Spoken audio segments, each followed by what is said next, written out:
This is Middle East Brief with Avi Kaner, your daily intelligence update on what actually matters.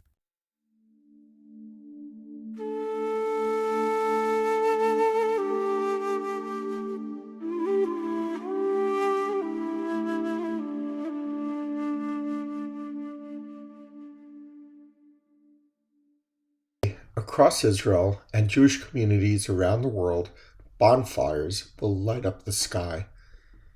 It's called BaOmer. At first glance, it looks like a celebration, but it's really something much deeper.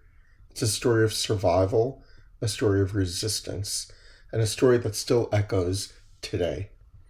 To understand BaOmer, you have to go back nearly 2,000 years. The Jewish people were living under the Roman Empire. Their land was occupied, their identity under pressure, and eventually they rebelled. It was called the Bar Kokhba revolt. It was one of the last major attempts to restore Jewish sovereignty in the land of Israel. And for a brief moment it worked. But Rome came back and the revolt was crushed. The exile deepened. So where does BaOmer come in? According to tradition, this was a pause, a break in a devastating plague among the students of a rabbi named Shimon Bar Yochai, a moment of light in a very dark time. Bonfires are lit to mark that light, to represent survival, to represent continuity.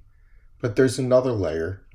Rabbi Shimon Bar Yochai is also tied to the world of Jewish mysticism. And that brings us to one of the most important places in this story, Safad. Safad, in Israel, became the center of Kabbalah in the 16th century, a spiritual capital, home to some of the greatest Jewish thinkers, including Isaac Luria, known as the Ari. But it's not just history you read about, it's history you feel. When you walk through the ancient cemetery in Safad, you are not just visiting graves, you are stepping back into Jewish history in the land of Israel. Generations of scholars, mystics, leaders, all connected to a continuous presence that never diminished. That is the other side of BaOmer, not just the resistance on the battlefield, but the continuity of spirit. And just a short drive from Safad is Meron. Every year, hundreds of thousands gather there at the tomb of Rabbi Shimon Bar Yochai. Bonfires burn, songs fill the air. It is one of the largest Jewish gatherings in the world. It's ancient memory combined with modern reality. At the same time, across Israel, kids build bonfires in neighborhoods. Families gather, the tradition continues. And beyond that, you see it in the Israel Defense Forces. Young men and women defending the same land fought over 2,000 years ago. Different uniforms, same idea. And you see it in the moments of tension. Rocket fire from Gaza, threats in the north, pressure from Iran and its network of terror proxies. And still, life continues. People gather, they celebrate, they build. That is resilience in real time. And there's one more piece to the story, because BaOmer is not just about the past, it carries a message for today. 2,000 years ago, the Jewish people faced a superpower. They were outnumbered, outmatched, and ultimately defeated militarily. But they survived as a people. They preserved their identity, their culture, their story. Fast forward to today. The threats look different, but the pattern is familiar.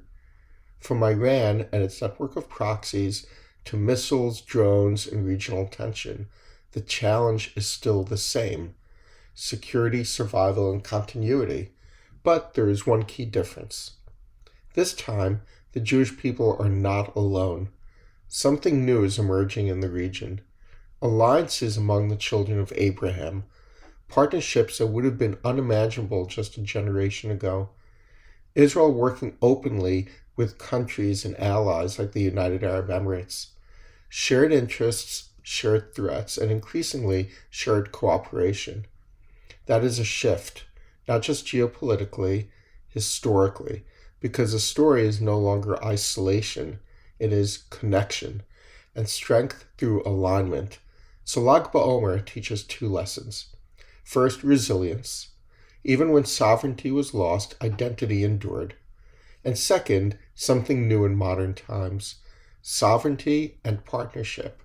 The ability not just to survive, but to build alliances that strengthen that survival. So when those bonfires are lit, they are not just remembering the past.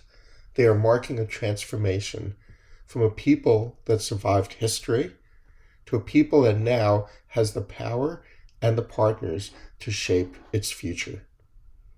This is Middle East Brief with Avi Kaner. If you want clarity, not noise, follow and share. Continue the conversation on X at Avi Kaner.